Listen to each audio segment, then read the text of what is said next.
She woke up one morning and realized that her life was unrecognizable. The walls of her small apartment were closing in. Empty bottles littered the floor, remnants of a long night spent drowning her sorrows.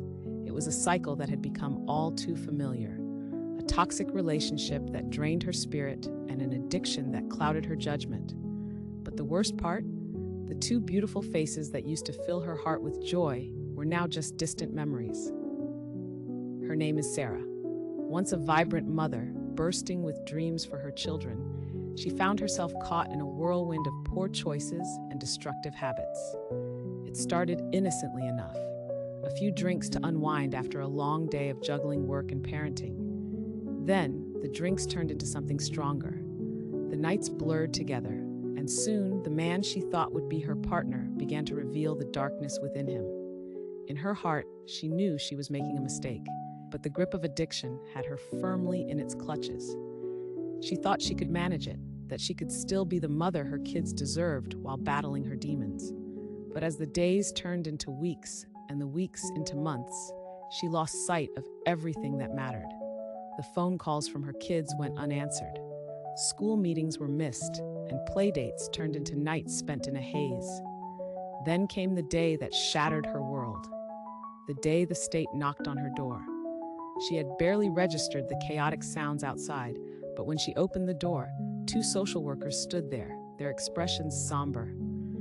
"We need to talk about your children," they said.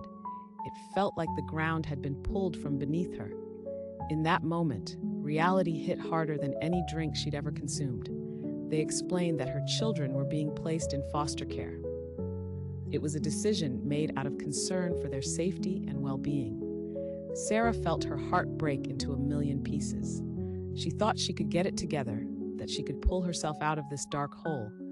But now it felt like she was in a free fall, spiraling down to a place she never imagined she would be.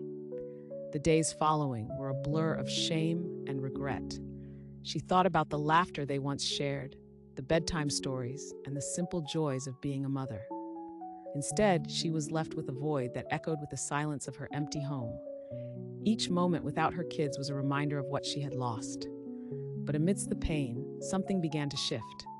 It wasn't immediate, and it wasn't easy, but Sarah started to confront her addiction head-on. She sought help, entering a rehabilitation program that forced her to confront her demons. It was grueling work, filled with tears and moments of doubt, but slowly, she began to rediscover the woman she used to be. In group therapy, she listened to others share their stories of loss and heartache, and for the first time, she didn't feel alone. She learned that vulnerability was not a weakness but a strength, and she started to take responsibility for her actions. She realized that she had not only lost her children, but had nearly lost herself in the process. As she fought her way back to sobriety, she kept a picture of her kids tucked in her wallet. Each day, she would look at their smiling faces, using that image as a fuel to push through the hardest moments. She wanted to be better, not just for them, but for herself. This journey was far from over, but Sarah was on a path of healing. She understood that regaining her children wouldn't happen overnight. The road ahead was long and filled with challenges, but she was determined to make the changes necessary to become the mother they needed. Tune in next time as we explore the next chapter in Sarah's journey, where resilience meets hope and the fight for redemption begins.